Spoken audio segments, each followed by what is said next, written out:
রোজা ফরজ বা অবশ্য করণীয় এবং ইসলামের একটি স্তম্ভ। এটা কোরআন, হাদিস, ইজমা ও যুক্তি দ্বারা প্রমাণিত। কোরআনে আল্লাহ পাক বলেন, হে আল্লাহর প্রতি বিশ্বাসীগণ, তোমাদের উপর রোজা ফরজ করা হলো যেভাবে তা ফরজ করা হয়েছিল তোমাদের পূর্ববর্তীদের উপর, যাতে তোমরা সংযমী হও। আরও ইরশাদ করা হয়েছে, তোমাদের মধ্যে যে রমজানকে পায় সে যেন রোজা রাখে। হাদিস শরীফে হযরত রাসূল সাল্লাল্লাহু আলাইহি ওয়াসাল্লাম ইরশাদ করেছেন, ইসলামের 5টি স্তম্ভের উপর স্থাপিত। 1 নম্বর, এই সাক্ষ্য দেওয়া যে আল্লাহ তাআলা ব্যতীত কোনো মাবুদ নেই এবং হযরত মুহাম্মদ মুস্তাফা সাল্লাল্লাহু আলাইহি ওয়াসাল্লাম আল্লাহ তাআলার বান্দা এবং রাসূল। 2, নামাজ কায়েম করা। 3, যাকাত দেওয়া। 4, হজ করা। 5, রোজা রাখা। হযরত সালমান রাদিয়াল্লাহু তাআলা আনহু হতে বর্ণিত আছে, তিনি বলেন, প্রিয় নবী হযরত মুহাম্মদ মুস্তাফা সাল্লাল্লাহু আলাইহি ওয়াসাল্লাম শাবান মাসের শেষ তারিখে আমাদেরকে নসিহত করেছেন যে তোমাদের মাথার উপর এমন একটি মর্যাদাশীল মুবারক মাস ছায়াস্বরূপ আসছে, যার মধ্যে শবে কদর নামে একটি রাত্রি আছে, যা 1000 মাস হতে উত্তম। আল্লাহ তাআলা রোজা তোমাদের উপর ফরজ করেছেন এবং রাত্রির জাগরণ অর্থাৎ তারাবি পড়াকে তোমাদের জন্য পুণ্যের কাজ করেছেন। যে ব্যক্তি এই মাসে কোনো নফল আদায় করল, সে যেন রমজানের বাহিরে একটি ফরজ আদায় করল, আর যে এই মাসে একটি ফরজ আদায় করল, সে যেন অন্য মাসে 70টি ফরজ আদায় করল। হুজুর সাল্লাল্লাহু আলাইহি ওয়াসাল্লাম আরও বলেন, ইহা সবরের মাস এবং সবরের পরিবর্তে আল্লাহ পাক বেহেশত রেখেছেন। এটা মানুষের সাথে সহানুভূতি করার মাস। এ মাসে মুমিন লোকদের রিজিক বাড়িয়ে দেওয়া হয়। যে ব্যক্তি কোনো রোজাদারকে ইফতার করাবে, সে ব্যক্তির জন্য উহা গুনাহ মাফের ও দুজকের অগ্নি হতে নাজাতের কারণ হয়ে দাঁড়াবে এবং উক্ত রোজাদারের সওয়াবের সমতুল্য সওয়াব সে ব্যক্তি লাভ করবে, অথচ সেই রোজাদারের সওয়াব বিন্দুমাত্র কম হবে না।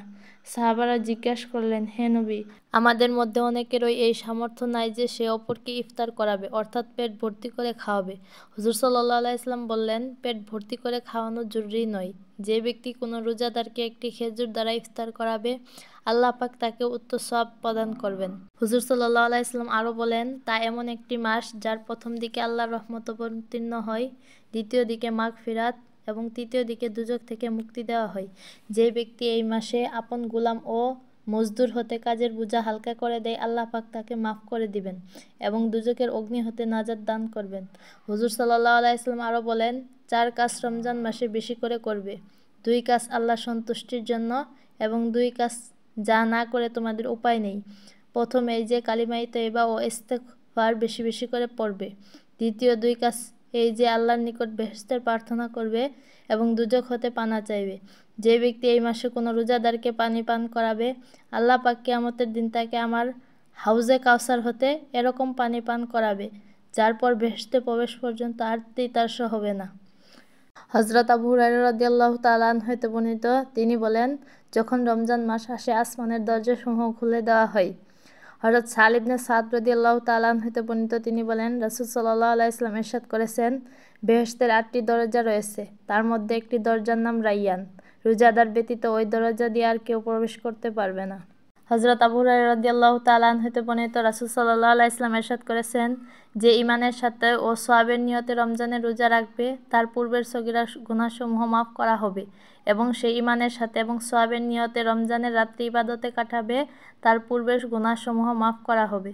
আর যে ঈমানের সাথে এবং সওয়াবের নিয়তে কদরের রাত্রি কাটাবে, তার গুনাহসমূহ মাফ করা হবে।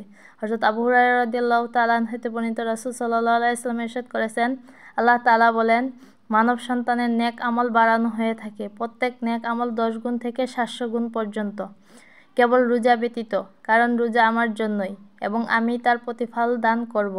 বান্দা আমারই জন্য আপন প্রবৃত্তি ও খানাপিনা ত্যাগ করে। রোজাদারের জন্য 2টি আনন্দ রয়েছে, একটি তার ইফতারের সময় এবং অপরটি বেহেশতে আপন পরওয়ারদিগারের সাথে সাক্ষাৎ লাভের সময়।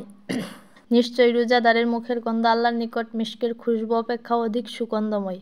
রোজা হচ্ছে মানুষের জন্য দুজকের আগুন হইতে রক্ষার ঢালস্বরূপ। সুতরাং যখন তোমাদের কারো রোজার দিন আসে, সে যেন অশ্লীল কথা না বলে এবং অনর্থক শোরগোল না করে। যদি কেউ তাকে গালি দেয় অথবা তার সাথে ঝগড়া করতে যায়, সে যেন বলে, আমি একজন রোজাদার। প্রত্যেক ইবাদত আল্লাহর জন্য, তবে তা লোক দেখানোর জন্য কেউ করতে পারে, যথা নামাজ। কিন্তু রোজা কেউ লোক দেখানোর জন্য করতে পারে না, কেননা গোপনে কিছু খেতে একমাত্র আল্লাহর ভয় ছাড়া আর কিছুই তাকে বাধা দেয় না। অতএব আল্লাহ নিজ হাতেই তাকে পুরস্কার দান করবেন।